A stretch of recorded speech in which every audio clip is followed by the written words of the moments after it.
I believe my girlfriend of 2 years has been cheating on me with her younger brother. I'm not sure how to go, so please bear with me. Here's some context. I'm 24 years old and my girlfriend is also 24. We've been dating for 2 years, and she just moved in with me 8 months ago. Her younger brother is 16 years old. I didn't want to post this, but I'm at a loss for what to do and have no idea how to handle this scenario. This occurred around the time of Christmas last year. This is when I noticed my girlfriend was perhaps cheating on me with her younger sibling. My fiancé and I agreed to spend the night at her parents' place to celebrate Christmas with them. We went to see my relatives on Christmas Eve. I traveled 4 hours and arrived to my parents' house about 1 p.m. on Christmas Eve, where we spent a few hours. My girlfriend's parents lived 7 hours distant from mine. So we left my parents' place at 6 p.m. and I drove us to her parents' house. We arrived about 2 a.m. and I was weary from traveling all day. We went to her parents' home and into her old room, and I promptly fell asleep. However, I awoke 2 hours later at 4:30 a.m. because I needed to pee, and when I awoke, my girlfriend was not there. I didn't want to snoop about her parents' house looking for her, so I went to the restroom, which is across the hall from her parents' room. When I walked out, I noticed some unusual sounds coming from her parents' room. I could hear bed creaks and faint murmurs. In my thoughts, I was thinking, well, Mr. Dodd is having an affair with Mrs. A. Mr. and Mrs. are my girlfriend's parents. However, on my way back to our room, I ran into Mr. Dodd and asked him what he was up to. He said he was going to buy some water for Mrs. Dodd, and I asked him where they were sleeping now, since I assumed the bedroom across the bathroom was theirs. When my girlfriend moved out, her younger brother moved into their room, and my girlfriend's parents moved into his room and remodeled it to make it larger. I went back to sleep, completely perplexed. Then why the heck did I hear groaning and bed-crawling noises from my girlfriend's younger brother's room? I laid on the bed, completely awake, but appearing to be sleeping, waiting for my girlfriend to return, and she climbed into bed and simply hugged me for about 20 minutes.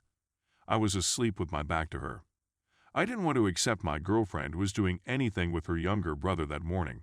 I have faith in her, so I didn't question her where she was in the morning or anything else, and instead spent the day enjoying Christmas with her and her family. That's when I began to notice problems. I recall her little brother spending nights at my house because he told me he enjoyed playing with our dog.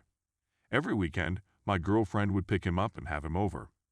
I recall arriving home one night and her younger brother was sleeping over at my house without my knowledge, and my girlfriend told me he had a dispute with their parents and wanted some time away from them. I'd come home and find my girlfriend doing laundry, washing our bed sheets when I'd plainly just cleaned them the night before, and her younger brother was here sleeping on the sofa, and she'd tell me that I did a poor job cleaning the bed sheets. So I decided to look into it further.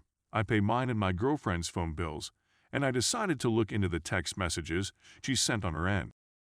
I had her younger brother's phone number, and I checked to see what messages were sent to him from my girlfriend's phone, and there was some strange things on there. "We can only while is at work," my girlfriend would write. "I'll say that you wanted to go do some activities today, and I'll be home in a few hours. How do you come to be so good? I'm going to get a wax today, and I'm thinking, who the hell tells their younger brother they're going to get a wax? I haven't addressed my girlfriend yet, and I'm not sure how to do so, because I don't want to come out as an alleging things like this, and if I go to her parents, they'll simply think I'm nuts." Update. I went to see my elder sister and her husband about the predicament I'm in, and they both believe what I said. My sister just urged me to chuck her out and dump her because she doesn't care what she does anymore. I still love her and don't want to accept it unless I have real evidence. I proposed security cameras from you guys, and they agreed it would be a good idea. I showed them the texts, and they were appalled with what they read. I'm going to install security cameras in my bedroom, but first I'm going to purchase a gun safe to make it seem unobtrusive in the morning, and then I'll install the security cameras so that they can view the gun safe, but most importantly the bed, and I'll put one in the living room. My sister's spouses proposed that I give them a spare key to my home so that they may just drive by and feed my dog or anything. They advised that I find out the next time her younger brother visits my house so that, if I happen to be working that day, they may attempt to catch me in the act. I'll try to keep you all informed. I don't want to think she's doing it, but I need to know the truth for my own sanity. Edit. Many people have questioned how I read the text messages, so here's how I do it. My partner and I both have iPhones that are linked to my iCloud account and are frequently backed up to the cloud. I can't access SMS text messages, but I can use my Mac, which has my iCloud account, to restore her phone's iCloud backup and restore that version onto my phone since they're both under my iCloud account, and I can see the iMessages she sent, which include both the iMessage and who it was sent to. Story 2. Last night, I learned my wife is cheating on me, can't tell anyone. We were not as close with my wife after 15 years of marriage, but we have a boy who is 4 years old.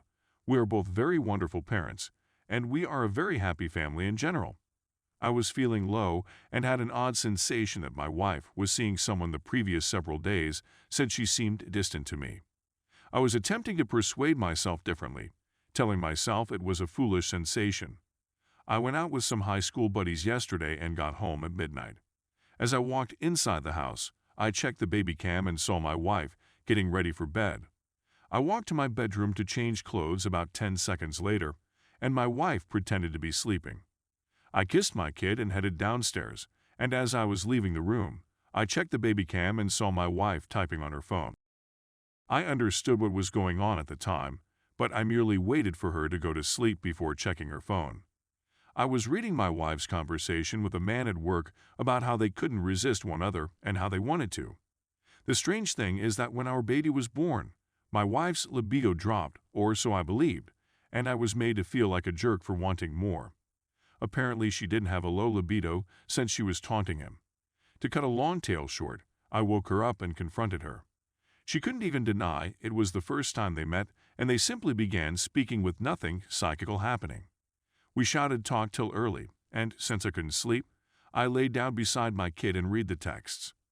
I contacted the man in the morning and told him to come to my area since I knew everything. I was ready to screw the guy's life since his wife worked at the same firm and they had a 2-year-old kid. I was ready to bash him when he arrived, but he simply came over shivering and apologized. I knew it was my wife who did it since he didn't push it. I didn't beat him up. Instead, I told him to often never come near me or my wife again. She attempted to approach me and chat to me. I wasn't even angry. I simply felt that was what our 15-year marriage had come to, and I wasn't even blaming her. She was just arguing that it was a single foolish mistake, and that we should be the same. When she says that I only become upset because I am admitting what has occurred to me, she should at the very least recognize what she has done. I can't tell anybody what occurred for the sake of my kid. All I want is for him to have a family. I'm feeling powerful part of the time and the next. She is now putting my kid to bed, and I am writing this while feeling like I've been struck by a truck. Anyway, I'm saying this to random people to get it off my chest.